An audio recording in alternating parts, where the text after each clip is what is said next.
Right, ఇక top 4 news చూస్తున్నాం. ఇప్పుడు గోదావరిలో తెలంగాణ నీటి వాటా తేల్చేందుకు ఆంధ్ర బనకచర్ల అడ్డుకుంటామనే నినాదంతో విద్యార్థుల్లో అవగాహన పెంచేందుకు బీఆర్ఎస్వి శ్రీకారం చుట్టింది. మంచిర్యాల జిల్లా కేంద్రంలోని బీఆర్ఎస్ పార్టీ కార్యాలయంలో విద్యార్థులకు అవగాహన కల్పించారు. ఈ సదస్సుకు మంచిర్యాల, చెన్నూరు, బెల్లంపల్లి, సిర్పూరు, ఆసిఫాబాద్ నియోజకవర్గాల నుంచి బీఆర్ఎస్వి నాయకులు భారీగా తరలివచ్చారు. సాగునీటి రంగ నిపుణులు వి ప్రకాష్, బీఆర్ఎస్ జిల్లా అధ్యక్షుడు మాజీ ఎమ్మెల్యే బాల్క సుమన్, బీఆర్ఎస్వి రాష్ట్ర అధ్యక్షుడు గెల్లు శ్రీనివాస్, మాజీ ఎమ్మెల్యేలు దివాకర్ రావు, దుర్గం చిన్నయ్య, బీఆర్ఎస్ రాష్ట్ర నాయకులు ఆర్ఎస్ ప్రవీణ్ కుమార్ పాల్గొన్నారు.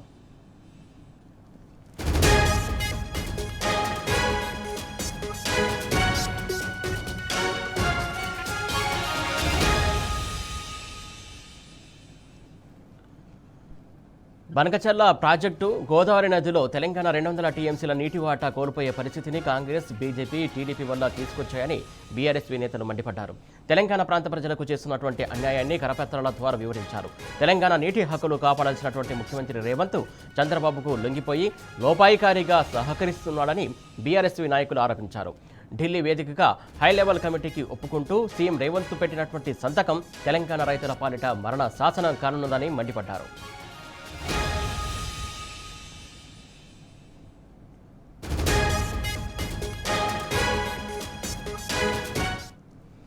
దీనికి సంబంధించి పూర్తి అప్డేట్స్ మా కరెస్పాండెంట్ ఉమేష్ అందిస్తారు. ఉమేష్, చెప్పండి.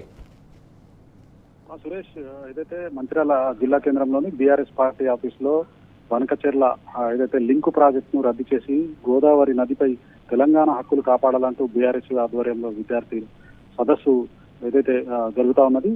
సంబంధించి కూడా మంచిర్యాల జిల్లాతో పాటు అటు కొమరంభీం ఆసిఫాబాద్ జిల్లా కూడా, మంచిర్యాల జిల్లాలోని చెన్నూరు, బెల్లంపల్లి, మంచిర్యాల నియోజకవర్గాలతో పాటు ఆసిఫాబాద్ జిల్లా సంబంధించి సిర్పూర్తి, అలాగే ఆసిఫాబాద్ మొత్తం 5 నియోజకవర్గాల నుంచి పెద్ద ఎత్తున కూడా టీఆర్ఎస్ నాయకులు, అలాగే విద్యార్థులు, యువకులు పెద్ద ఎత్తున కూడా తరలి వచ్చారు.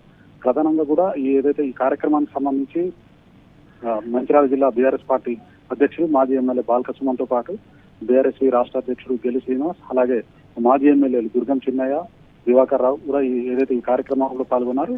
మరోవైపు ఈ కార్యక్రమానికి ముఖ్య అతిథులుగా కూడా ఎమ్మెల్సీ దేశపతి శ్రీనివాస్ తో పాటు సాగునీటి రంగ నిపుణులు ఎమ్మెల్సీ వి ప్రకాష్ కూడా పాల్గొన్నారు. మొత్తంగా ఏదైతే ఇవాళ తెలంగాణలోని పోలవరం నుంచి బనకచెర్ల ప్రాజెక్టుకు ఏదైతే గోదావరి ద్వారా అక్రమంగా ఇవాళ రేవంత్ ప్రభుత్వంతో పాటు అటు ఆంధ్రప్రదేశ్ కూడా అక్రమంగా గోదావరి నుంచి 2 టీఎంసీల నీటిని బనకచెర్లకు తరలించేందుకు పనుతున్న కుట్రలను దానికి సంబంధించి కూడా మొత్తంగా కూడా ఇవాళ ఏదైతే ఈ విద్యార్థి సదస్సులో విపులంగా కూడా వాళ్ళకి వివరించడం జరిగింది. 80,000 కోట్లతో ఇవాళ ఆంధ్రప్రదేశ్ ప్రభుత్వం తలపెట్టినటువంటి ఈ బనకచెర్ల ప్రాజెక్టు లింక్ ప్రాజెక్టు వల్ల ఇవాళ ఏదైతే తెలంగాణకు సంబంధించి గోదావరి ఎడారిగా మారబోతోంది. ఇప్పటికే కాళేశ్వరం ప్రాజెక్టు సంబంధించి కేవలం ఒక పిల్లర్ కుంగడంతోనే మొత్తం అటు కాళేశ్వరం ప్రాజెక్టుతో పాటు అన్నారం, సుందిలా ప్రాజెక్టులను కూడా ఎండబెట్టిన రేవంత్ ప్రభుత్వం బనకచెర్ల ద్వారా గోదావరి నీటిని అక్రమంగా ఏదైతే ఆంధ్రప్రదేశ్ కు తరలించే కుట్రలో భాగంగానే ఇవాళ ఈ కార్యక్రమానికి ఏదైతే శ్రీకారం చుట్టిందని మొత్తంగా కూడా ఢిల్లీ వేదికగా కూడా ఇవాళ ఏదైతే రేవంత్ తో పాటు చంద్రబాబు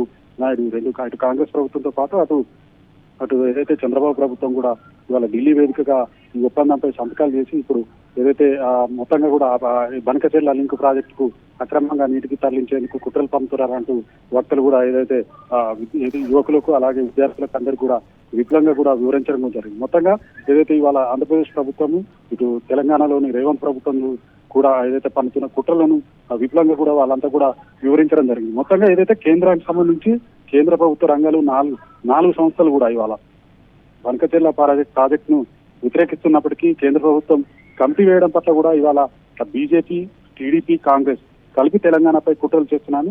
విధంగా ఏదైతే రాష్ట్రంలో ఉన్నటువంటి బీజేపీకి చెందిన 2 కేంద్ర మంత్రులు వెంటనే ప్రధాని మోడీతోటి మాట్లాడాలని, ఏదైతే బనకచెర్ల ప్రాజెక్టును రద్దు చేయాలని, అలాగే కాంగ్రెస్ కు సంబంధించి ఏదైతే ఎంపీలు అటు బీజేపీ ఎంపీలు కూడా పార్లమెంట్ లో బనకచెర్ల ప్రాజెక్టును రద్దు చేసే విధంగా కూడా వాళ్ళు పోరాడాలని, అలాగే అసెంబ్లీకి సంబంధించి ప్రత్యేక సమావేశాన్ని నిర్వహించి వాళ్ళ రాష్ట్ర ప్రభుత్వం బనకచెర్లకు వ్యతిరేకంగా తీర్మానం చేయాలని కూడా ప్రధానంగా డిమాండ్ చేస్తా ఉన్నారు. మరోవైపు ఏపీ ప్రభుత్వం కూడా ఏదైతే ఏపీ ప్రభుత్వం చేస్తున్నటువంటి నీటి దోపిడీపై రాష్ట్ర ప్రభుత్వం వెంటనే సుప్రీంకోర్టు కూడా వెళ్లాలంటూ బీఆర్ఎస్ పార్టీ ప్రధానంగా డిమాండ్ చేస్తున్నారని వక్తలు బీఆర్ఎస్ విద్యార్థి నాయకులతో పాటు అటు యువతకు కూడా ఏదైతే ఈ సమావేశం వేదిక కూడా చెప్పడం కూడా జరిగింది.